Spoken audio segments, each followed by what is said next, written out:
नीलाम्बुजश्यामलकोमलाङ्गं सीतासमारूपितवामभागं पाणौ महाशायकचारुचापं नमामि रामं रघुवंशनाथं। सच्चिदानन्दरूपाय विश्वोत्पत्त्यादिहेतवे तापत्रयविनाशाय श्रीकृष्णाय वयं नमः। अतुलितबलधामं हेमशैलाभदेहं दनुजवनकृशानुं ज्ञानिनामग्रगण्यं सकलगुणनिधानं वानराणामधीशं रघुपतिप्रियभक्तमवातजातं नमामि। ॐ सहनावतु सहनौ भुनक्तु सह वीर्यं करवावहै तेजस्विनावधीतमस्तु मा विद्विषावहै। श्रीराम जय राम जय जय राम, श्रीराम जय राम जय जय राम। राम राम कहि जे जमहाहि तिन्हि न पाप पुंज समाहि। श्री राम जय राम जय जय राम, श्री राम जय राम जय जय राम। मंगल भवन अमंगलहारी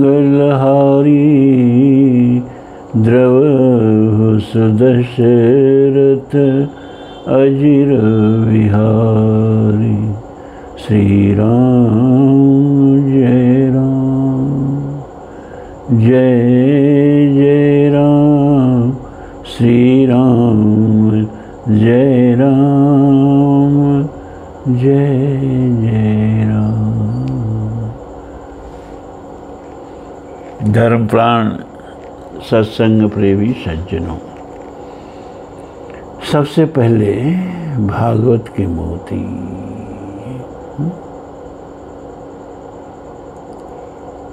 भगवान विष्णु नारद को श्रीमद् भागवत के सार का उपदेश दे रहे हैं, जो भागवत चतुश्लोकी के नाम से विख्यात है। ये भागवत के दूसरे स्कंद के 9वें अध्याय का 30 से 36, 32 से 36 है, 2 हमने इसमें ज़्यादा ले लिया है। यावान हम यथा भावो यद गुण कर्मकः तथैव तत्त्वविज्ञानमस्तु ते मद अनुग्रहात्। इससे पहले ज्ञानम परम गुह्यम में यद विज्ञान समन्वितम सरहस्यम तदंकम च गृह्णात गदितम मया। परम गुह्य ज्ञान और विज्ञान के सहित मैं तुम्हें बता रहा हूँ। गदितम मया, मेरे द्वारा जो बताया जा रहा है, गृहाण, उसको तुम ग्रहण कर लो।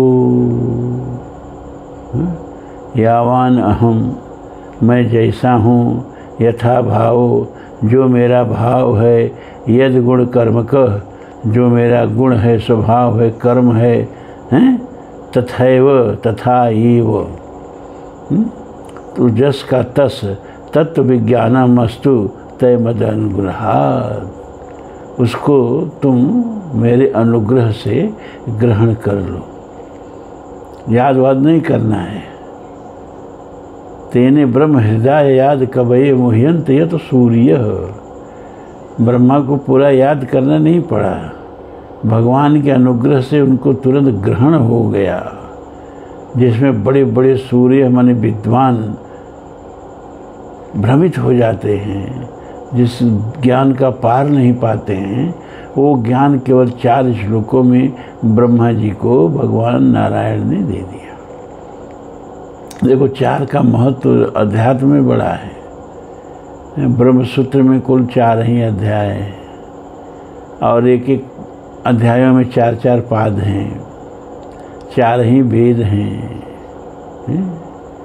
और ये 4 ही भागवत चतुश्लोकी हैं, जिसमें ये चारों भागवत का जो चतुश्लोकी इसमें 4 वेद आ गए। पहला जो है उसमें भगवान का परमात्मा क्या है इसके बारे में बताया गया है। दूसरा जो है उसमें माया क्या है उसके बारे में बताया गया है। तीसरा जो है जगत क्या है उसके बारे में बताया गया है। और चौथा जो है वो जीव क्या है उसके बारे में बताया गया है।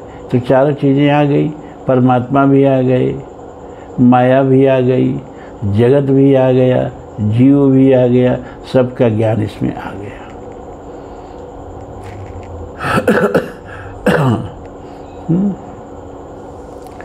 तो भागवत चतुश्लोकी का जो पहला श्लोक है, अहमेवास्मेवाग्रे नान्यद यद सत्परम पश्चादहम यद एतच्च यो अवशिष्येत सो अस्म्यहम्।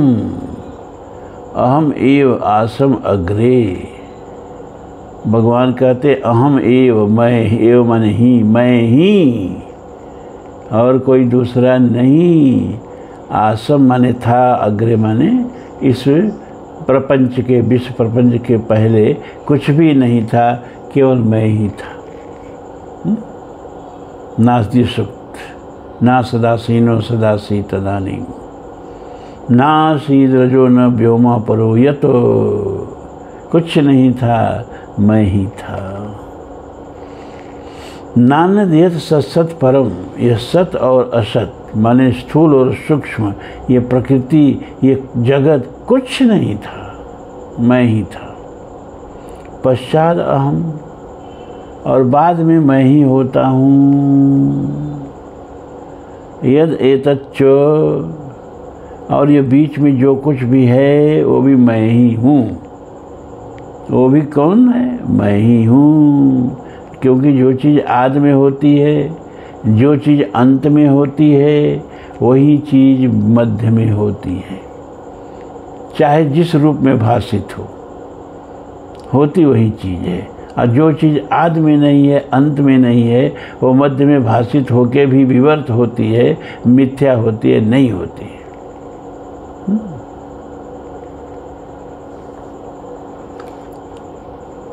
देखो जगत को मिथ्या कहा गया, असत नहीं कहा गया। मिथ्या और असत में थोड़ा अंतर होता है। असत का मतलब होता है ना सतो विद्यते भाव, ना भाव विद्यते सत। असत उसको कहते हैं जिसका भाव ही नहीं हो। वो भले ही दिखाई दे रहा हो, भले ही भाषित हो रहा हो, लेकिन हो ही नहीं, तो उसको कहेंगे असत। जैसे सशक श्रृंग, खरगोश की सींग नहीं होती है, भाषित भी हो तो एकदम मिथ्या है। जैसे गधे की सींग नहीं होती है, भाषित हो रही है तो एकदम मिथ्या है। जैसे बंध्या पुत्र होता नहीं है, बांझ है तो फिर पुत्र कैसा? असत माने जिसका अस्तित्व ही नहीं हो। और मिथ्या, मिथ्या ये कहते हैं कि कुछ तो है लेकिन समझा कुछ गलत जा रहा है, उसको मिथ्या कहते हैं। जैसे रस्सी तो है लेकिन सांप के उसमें मिथ्या भ्रम हो रहा है, हैं? ऐसा नहीं कि कोई अधिष्ठान नहीं है, हवा में भ्रम हो रहा है।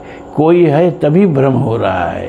तो जहाँ कुछ हो लेकिन वह यथार्थ रूप में भाषित न हो, दूसरे ढंग से भाषित हो, गलत रूप उसका पकड़ में आवे, उसको मिथ्या कहते हैं। तो ब्रह्म सत्यम जगन मिथ्या, ब्रह्म सत्य है और संसार उसमें मिथ्या भासता है। मिथ्या और असत का मतलब समझ जाइए। असत माने जो हो ही नहीं, और मिथ्या माने जो है तो लेकिन सही रूप में भाषित नहीं हो रहा है, गलत रूप में ग्रहण कर रहे हैं हम, ये समझ जाइए। तो या अहम एव आसम अग्रे, अहमेव आसम अग्रे, नान्यद्य सत्सत परम।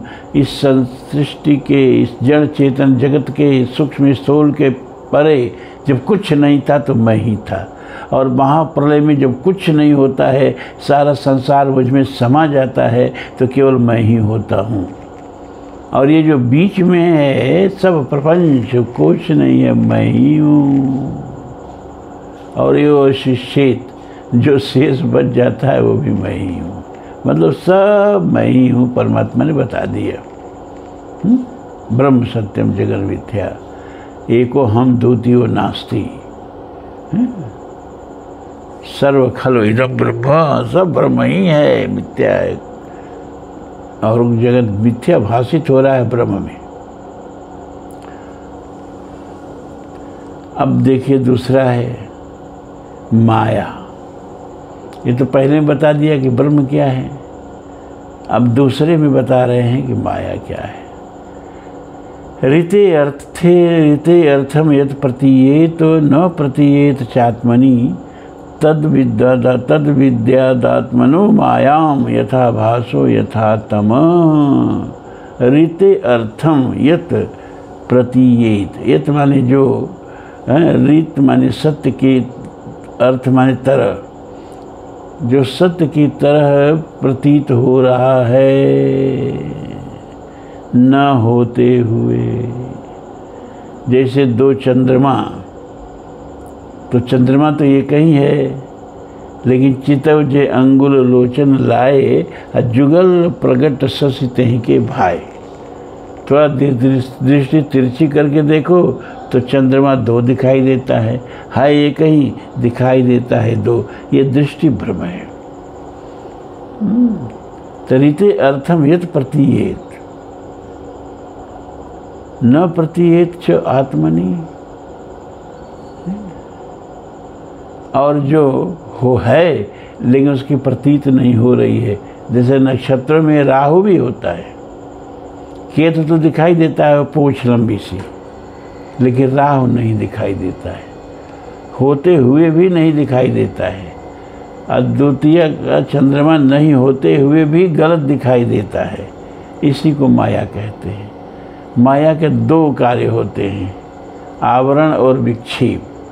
जो सत्य है उसको ढक लेगी और जो गलत है उसको दिखाएगी। तद विद्यात्मनो मया मायाम, उसको मेरी माया समझो, यथा भासो यथा तमो। जैसे अंधकार सब कुछ आच्छादित कर लेता है, उसी तरह से माया जो है मुझको आच्छादित कर लेती है। दैवी हेषा गुणमयी मम माया दुरत्यया मामेव ही प्रपद्यन्ते माया मेतां तरन्ति ते। गीता। यह त्रिगुणमयी माया जो है, ये भी दैवी है, ईश्वरीय है। दुरत्या, इसका पार पाना बहुत कठिन है, लेकिन मामेव ही प्रपद्यन्ते, जो मेरी शरण में ही आ जाते हैं मैं उनको माया से पार कर देता हूँ, उनको माया से मुक्त कर देता हूँ।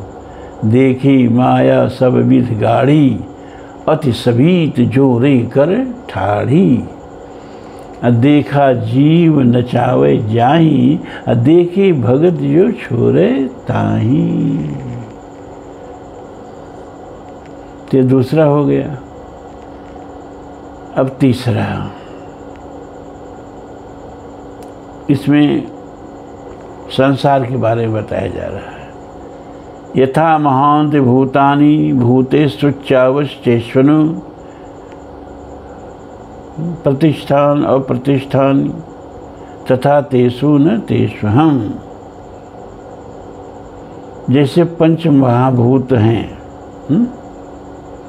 वो सबके शरीरों में संसार का जितना भी परिणाम है, जितना भी संरचना है, सब में कार्य रूप से प्रविष्ट हैं।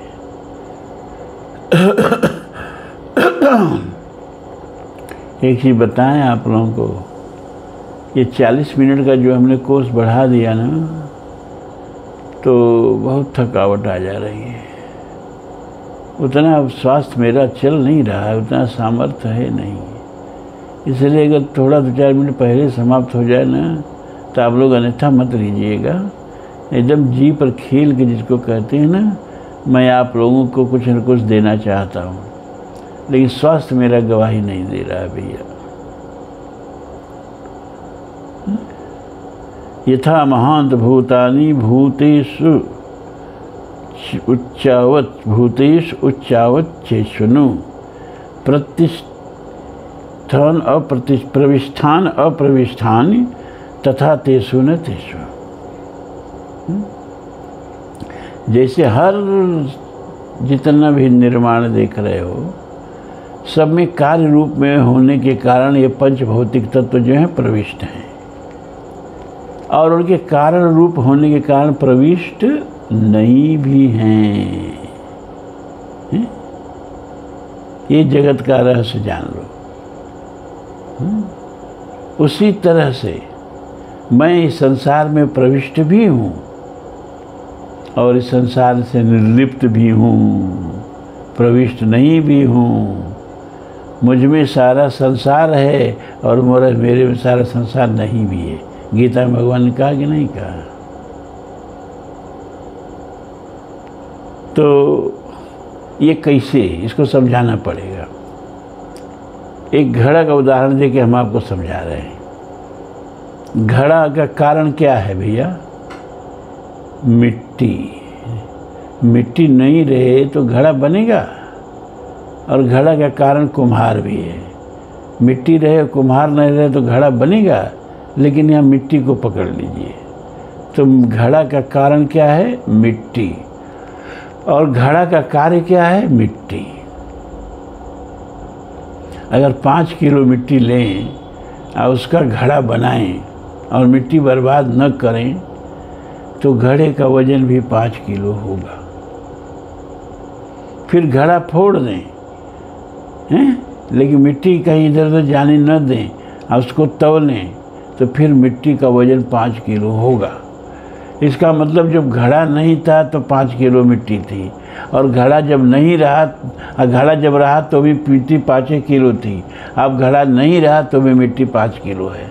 इसका मतलब कि ये घड़ा जो है वो वस्तु में है, ये नहीं है। ये घड़ा हमारे मन में है। घड़ा मिट्टी तो तब भी थी जब घड़ा नहीं था, मिट्टी तब भी है जब घड़ा था, और मिट्टी तब भी है जब घड़ा फूट गया। तो घड़ा जो था वह केवल आकार मात्र।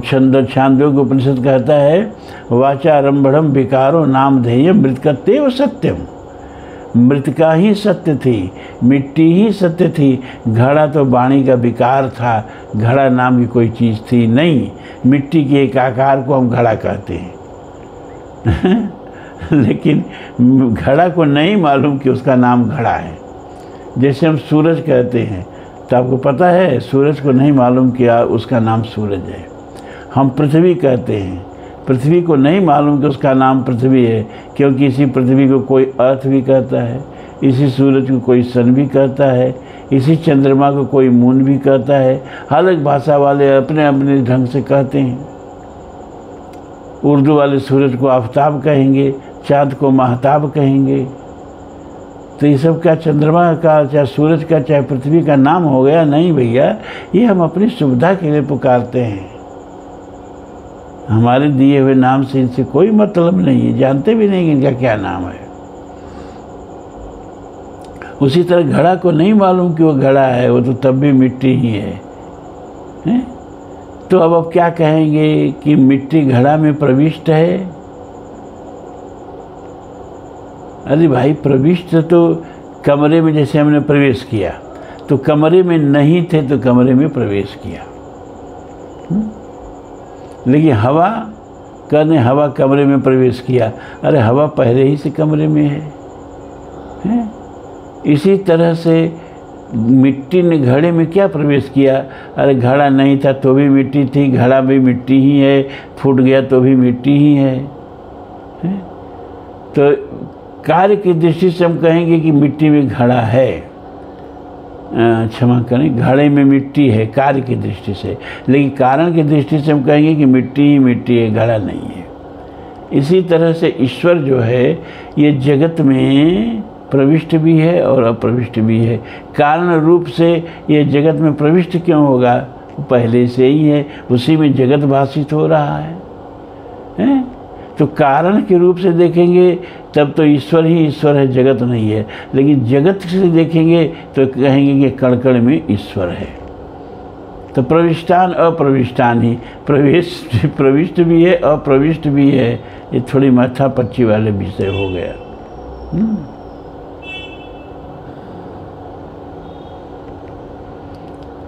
हाँ, अब चौथा में बताते हैं कि जीव क्या है।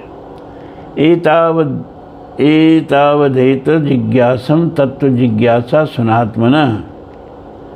एतावदेव जिज्ञासम तत्व जिज्ञासा सुनात्मनः अन्वय व्यतिरेकाभ्याम यत स्यात् सर्वत्र सर्वदा। इतना ही जानने की बात है। सब जिज्ञासुओं के लिए इसी तत्व को जानने की बात है। क्या? कि अन्वय और व्यतिरेक के माध्यम से ईश्वर को,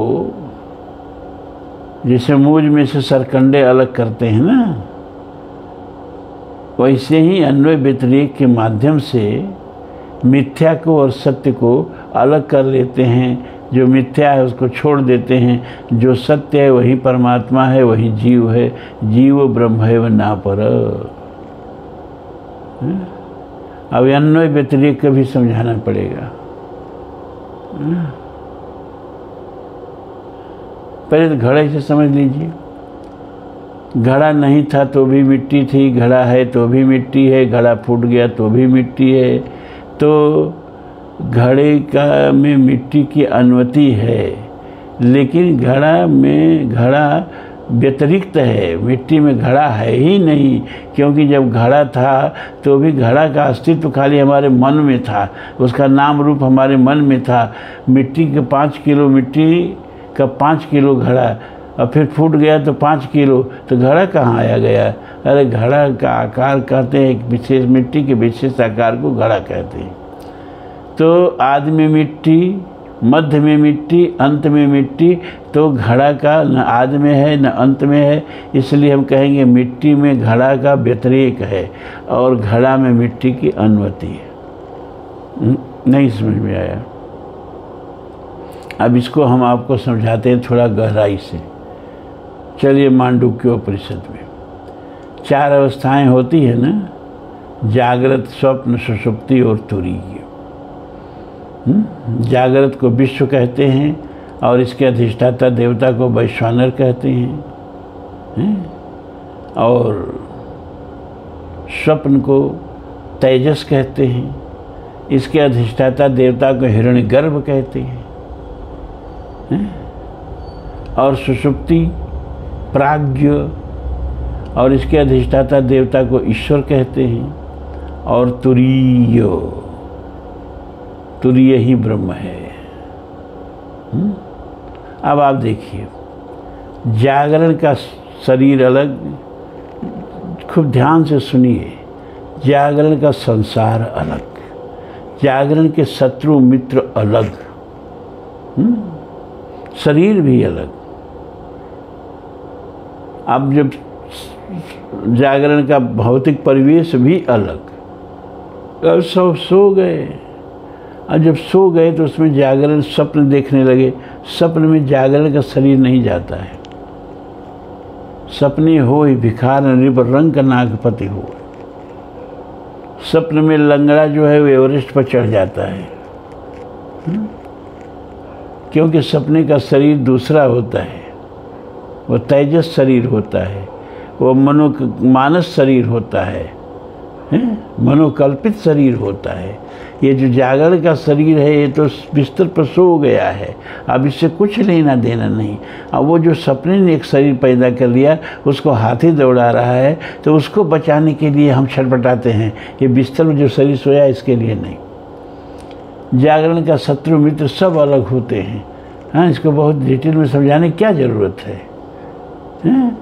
जागरण का मित्र सपने में शत्रु हो जाता है, सपने का मित्र जागरण में शत्रु हो जाता है। शत्रु मित्र अलग, सगे संबंधी अलग, सब कुछ अलग, शरीर भी अलग। और जागरण स्वप्न में जो आकाश देखते हैं, गंगा देखते हैं, जंगल देखते हैं, वो 10 बाई 12 के आपके कमरे में कहाँ से आता है? वो सब मनोकल्पित है, सब अलग। तो जागरण के विश्व का सपने में व्यतिरेक हो गया कि नहीं हो गया? हो गया व्यतिरेक, क्योंकि जागरण का अलग, व्यतिरेक माने अलग, जागरण का अलग हो गया, स्वप्न का अलग हो गया, तो व्यतिरेक हो गए एक दूसरे के कि नहीं हो गए? अब इसे सरल करके नहीं समझाया जा सकता। सुषुप्ति में न जागरण का कुछ गया न स्वप्न का कुछ गया, मतलब सुषुप्ति में जागरण का भी व्यतिरेक हो गया, स्वप्न का भी व्यतिरेक हो गया। सुषुप्ति में शरीर का भी व्यतिरेक हो गया, अहंकार का भी व्यतिरेक हो गया, सब कुछ का व्यतिरेक हो गया। फिर आया तुरीय। तुरीय में केवल चेतन अवल सहज सुख राशि जीव रह जाता है, निरभ्र। तो देखिए, अब किसको व्यतिरेक कहेंगे, किसको अन्वय कहेंगे? जागरण में, जागरण का विश्व सपने में नहीं गया, तो जागरण का सपने में व्यतिरेक हो गया। लेकिन जो जागरण का दृष्टा है, चेतन, वही सपने का भी दृष्टा है, क्योंकि दोनों का दृष्टा एक नहीं रहते तो जगने पर सपने की याद आपको नहीं आती। जो जागरण का दृष्टा है वही सपने का दृष्टा है, और वही सुसुप्ति का दृष्टा है। क्यों? क्योंकि सो के उठते हैं तो कहते हैं आज बड़ी मीठी नींद आई, मतलब कुछ नहीं गया सुसुप्ति में, न जागरण गया, न स्वप्न गया, न उसका संसार गया, सब व्यतिरिक्त हो गया, सब अलग हो गया। लेकिन वो जो जागरण का दृष्टा है, जो सपने का दृष्टा है, वो सुसुप्ति में भी गया, और सुसुप्ति का दृष्टा है। और वहीं तुरीय है, जो तीनों का दृष्टा है, और जब तीनों खत्म हो गए केवल दृष्टा बचा, उसी को तुरीय कहते हैं। तो देखिए, तुरीय सब में है। तुरीय का मतलब दृष्टा, दृष्टा का मतलब चेतना, चेतना का मतलब ये आत्मा। ये जागरण का भी दृष्टा है, स्वप्न का भी दृष्टा है, सुषुप्ति का भी दृष्टा है, और तुरीय में कुछ देखने को रहता ही नहीं, वो स्वयं है। तो उसकी तीनों में अनुमति है, और इन सबों का अलग अलग व्यतिरेक है। इसको अन्वय व्यतिरेक कहते हैं। तो जो व्यतिरिक्त होता जाए वो सब मिथ्या है, छोड़ो। लेकिन जिसको हम व्यतिरेक न कर सकें, जिसको अलग न कर सकें, जो बची जाए, उसी को आत्मा कहते हैं, उसी को जीव कहते हैं, उसी को चेतना कहते हैं। अब आप लोगों को कितना आया आप समझ में, आप जानो भैया। एतन मतम समातिष्ठ परमेण समाधिना भवान कल्प विकल्पेषु न विमोहित करे चित। भगवान विष्णु कहते हैं जो तुमको 4 उपदेश दिया ना, ये चारों को मन में ठीक से बिछा लो, ग्रहण कर लो। क्यों? क्योंकि भाई आदमी का कोई छोटी सी गृहस्थी है, बिगड़ जाती है, उजड़ जाती है, तो रोता है, छाती पीटता है। और सारा ब्रह्मांड तुम्हारी गृहस्थी है। रोज ब्रह्मांड के ब्रह्मांड पैदा हो रहे हैं, ब्रह्मांड के ब्रह्मांड चूर्ण हो रहे हैं। अगर तुम मोहग्रस्त होगा तो तू कितना दुखी प्राणी हो जाएगा। तो ये 4 चीज़ मन में बैठा लोगे तो तुमको कोई मोह नहीं होगा। और जो भी इन 4 चीज़ों को मन में अच्छी तरह समझ लेगा, बैठा लेगा, उसको कोई सी चीज़ का मोह नहीं होगा, क्योंकि वह जानता है कि जो व्यतिरेक है वो नाशवान है, और जो सब में अन्विति है वह अविनाशी है और नाशवान है। तो फिर शोक किस बात का? तो आज तो भागवत का इतना ही। हम तो भागवती सुनाने में थक जाते हैं, इसमें स्वास्थ्य एकदम सही नहीं चला। हाँ, लेकिन आप लोगों के लिए जी पर खेल के लेकिन हमको नहीं लग रहा कि हम 40 मिनट ठहर पाएंगे रोज, नहीं संभल रहा है। 39 सर्ग। विश्वामित्र जी का श्री राम से सिद्धाश्रम का पूर्व वृत्तांत बताना और उन दोनों भाइयों के साथ अपने आश्रम पर पहुंचकर पूजित होना। ये 29वां सर्ग है। अपरिमित प्रभावशाली नहीं, श्लोक भी पढ़ना है ना। अथ तस्या प्रमेयस्य वचनम परिपृच्छत विश्वामित्रो महातेजा व्याख्यातुम उपचक्रमे। अपरिमित प्रभावशाली भगवान श्री राम का वचन सुनकर महातेजस्वी विश्वामित्र ने उनके प्रश्न का उत्तर देना प्रारंभ किया। इह राम महाबाहो विष्णुदेव नमस्कृत वर्षाणि सुबहूनीह तथा युग शतानि च तपश्चरण योगार्थमुवास सुमहातपाः एष पूर्वाश्रमो राम वामनस्य महात्मन। महाबाहो श्री राम, पूर्व काल में यहाँ देव वंदित भगवान विष्णु ने बहुत वर्षों एवं 100 युगों तक तपस्या के लिए निवास किया था। उन्होंने यहाँ बहुत बड़ी तपस्या की थी। यह स्थान महात्मा वामन का वामन अवतार धारण करने को उद्यत हुए श्री विष्णु का अवतार ग्रहण से पूर्व का आश्रम था। सिद्धाश्रम इति ख्यातः सिद्धो यात्र महातपा। एतस्मिन्नेव काले तु राजा वैरोचन बलिर्निर्जित्य दैवतगणान् सेन्द्रान् समहुतगणान् कारयामास तद्राज्यं 3 लोकेषु विस्तृतः। इसकी सिद्धाश्रम नाम से प्रसिद्धि थी क्योंकि यहाँ महातपस्वी विष्णु को सिद्धि प्राप्त हुई थी। जब वे तपस्या करते थे उसी समय विरोचन कुमार राजा बलि ने इंद्र और मरुदगणों सहित समस्त देवताओं को पराजित करके उनका राज्य अपने अधिकार में कर लिया था। राजा बलि ने, वे तीनों लोकों में विख्यात हो गए। यज्ञम चकार सुमहान सुरेंद्रो महाबलः बलेस्तु यजमानस्य देवः शाग्निपुरोगमाः समागम्य स्वयं चैव विष्णुमुचूरिहाश्रमे। उन महाबली महान असुरराज ने एक यज्ञ का आयोजन किया। उधर बलि यज्ञ में लगे हुए थे, इधर अग्नि आदि देवता स्वयं इस आश्रम में पधार कर भगवान विष्णु से बोले, बलिर्वैरोचन विष्णु यजते यज्ञमुत्तमम् असमाप्त व्रते तस्मिन् स्वकार्यमभिपत्यताम्। सर्वव्यापी परमेश्वर विरोचन कुमार बलि एक उत्तम यज्ञ का अनुष्ठान कर रहे हैं। उनका वह यज्ञ संबंधी नियम पूर्ण होने से पहले ही हमें अपना कार्य सिद्ध कर लेना चाहिए। ए चैनम भिवर्तन्ते याचितार इतस्ततः यच्च तथा यथावच्च सर्वतेभ्य प्रयच्छति।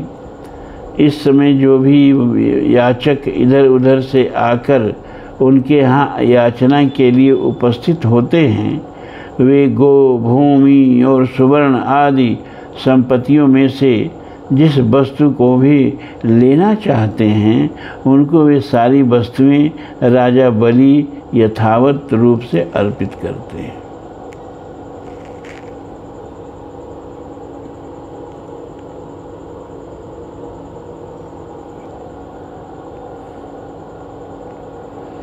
सत्वं सुरहितार्थ ये महायोगमुपासितः वामनत्वं गतो विष्णु कुरु कल्याणमुत्तमम्।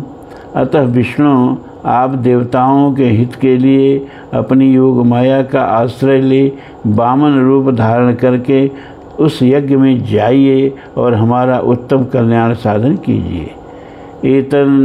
एतस्मिन् अंतरे राम कश्यपो अग्नि समप्रभ आदित्य सहितो राम दीप्यमान योजसा। देवी सहायो भगवान दिव्य वर्ष सहस्रकम व्रतम समाप्य वरदम तुष्टाव मधुसूदनम। श्री राम इस समय अग्नि के समान तेजस्वी महर्षि कश्यप धर्मपत्नी अदिति के साथ अपने तेज से प्रकाशित होते हुए वहाँ आए। वे 1 सहस्त्र दिव्य वर्षों तक चालू रहने वाले महान व्रत को अदिति देवी के साथ ही समाप्त करके आए थे। उन्होंने वरदायक भगवान मधुसूदन की इस प्रकार स्तुति की। तपोमयं तपोराशिं तपोमूर्तिं तपात्मकं तपसा त्वां सुतप्तेन पश्यामि पुरुषोत्तमं। भगवान आप तपोमय हैं, तपस्या की राशि हैं, तप आपका स्वरूप है, आप ज्ञान स्वरूप हैं। मैं भली भांति तपस्या करके उसके प्रभाव से आप पुरुषोत्तम का दर्शन कर रहा हूँ। शरीरे तव पश्यामि जगत सर्वमिदं प्रभो त्वमनादिर्निर्देश त्वमहं शरणं गतः। प्रभु मैं इस सारे जगत को आपके शरीर में स्थित देखता हूँ। आप अनादि हैं, देश काल और वस्तु की सीमा से परे होने के कारण आपका इदमित्थम स्वरूप से निर्देश नहीं किया जा सकता। मैं आपकी शरण में आया हूँ।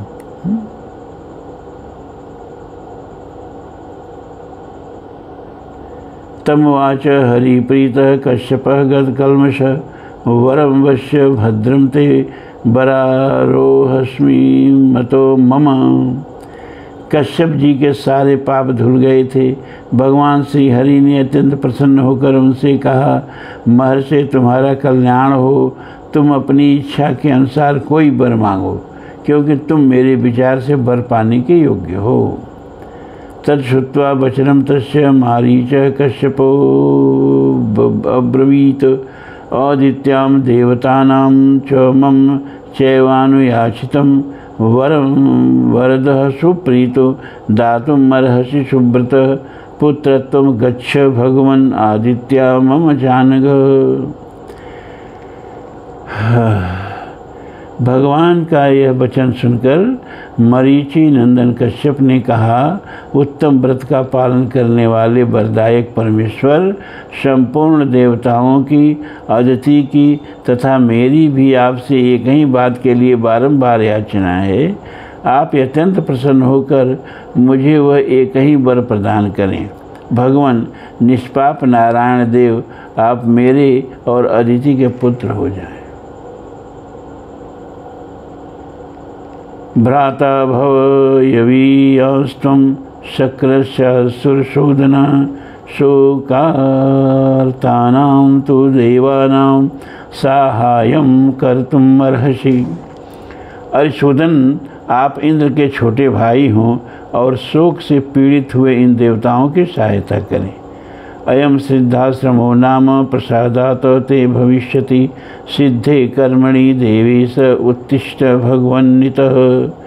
देवेश्वर भगवान, आपकी कृपा से यह स्थान सिद्धाश्रम के नाम से विख्यात होगा। अब आपका तप रूप कार्य सिद्ध हो गया है, अतः यहाँ से उठिए। अथ विष्णुर्महातेजा आदित्यां समजायत वामनं रूपमास्थाय वैरोचनीमुपागतम्।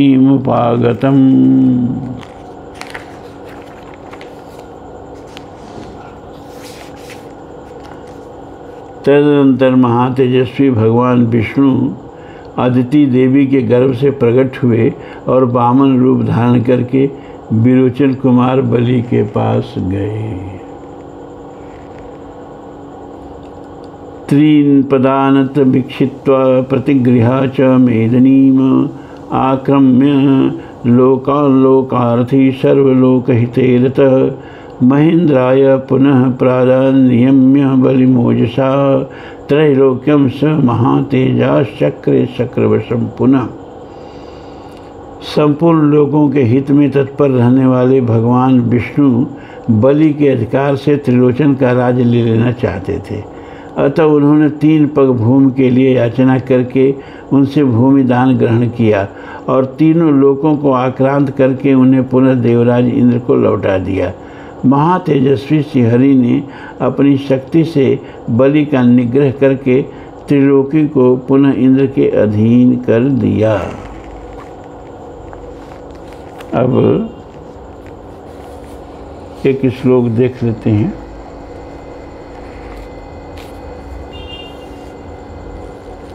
एक मंत्र देख लेते हैं और ये कल यहीं से शुरू करेंगे।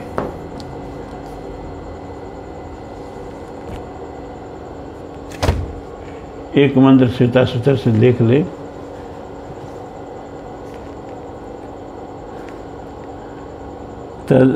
ये अध्याय 4 का दूसरा मंत्र है और यह यजुर्वेद में भी 32वें अध्याय का पहला मंत्र है।